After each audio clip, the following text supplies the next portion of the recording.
took people watching my husband die. You've seen the video many times. Yes.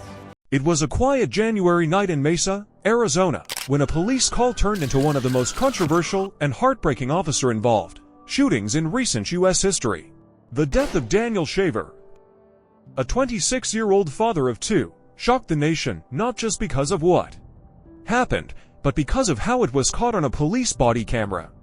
Who was Daniel Shaver? Daniel Shaver was a traveling pest control worker from Texas. Friendly, soft-spoken, and only 26 years old, he had two daughters and a life that, by all accounts, was just beginning.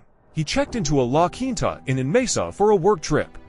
That evening, he invited two acquaintances to his room for drinks. According to witnesses, he showed off a pellet gun he used in his job, used only to kill birds in commercial buildings. That detail would prove tragically significant. Moments later, someone in the hotel saw him near the window with what they thought was a real rifle and called the police. Officers arrived quickly, heavily armed, and ready for a possible confrontation. The body cam footage.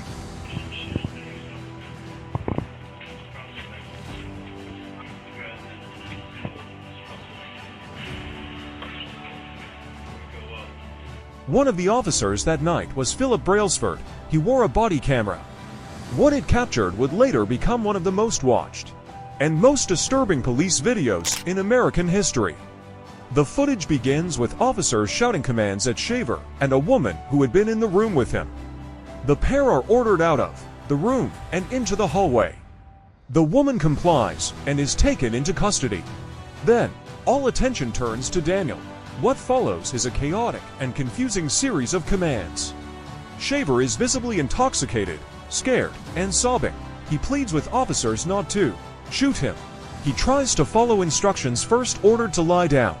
Young lady, shut up and listen. Right? You are to keep your feet crossed. Then to crawl forward, then to cross his ankles and put his hands in the air. At one point, he begins crawling on his knees as commanded, but his hand moves toward his waistband. In that split second, Officer Brailsford opens fire 5 shots. Shaver collapses, motionless. Get up on him.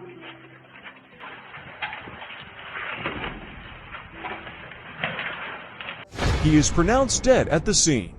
The aftermath: there was no weapon on Shaver. The pellet gun was still in the hotel room. He had been unarmed, shirtless, and crying on the floor when he was killed. The footage was not released publicly for over a year. When it was, the public outrage was immediate and fierce, but there was more. Officer Brailsford's personal AR-15 rifle, used in the shooting, had the words "You're at" on the dust cover, chilling detail revealed during the investigation. That phrase would come to symbolize what many saw as a culture of aggression and recklessness. Brailsford was charged with second-degree murder and manslaughter. During the trial, his defense argued that he believed Shaver was reaching for a weapon. The prosecution argued that the situation had been mishandled from the start, that the commands were confusing and impossible to follow. In December 2017, a jury acquitted Brailsford on all charges. The verdict left Shaver's family devastated and much of the public in disbelief. The legal and public fallout. Daniel Shaver's widow later settled a wrongful death lawsuit with the city of Mesa for $1.5 million.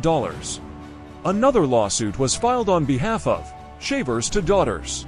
The Mesa Police Department came under intense scrutiny.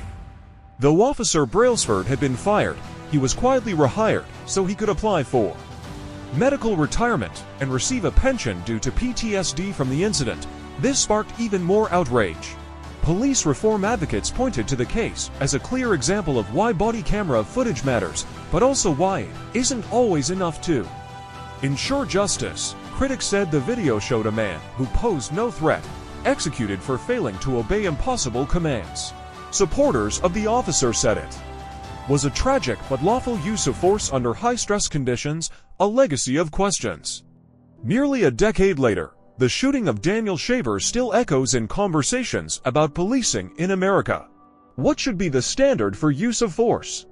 How should officers be trained to handle intoxicated or unarmed suspects? And most Importantly, how can we prevent tragedies like this from happening again?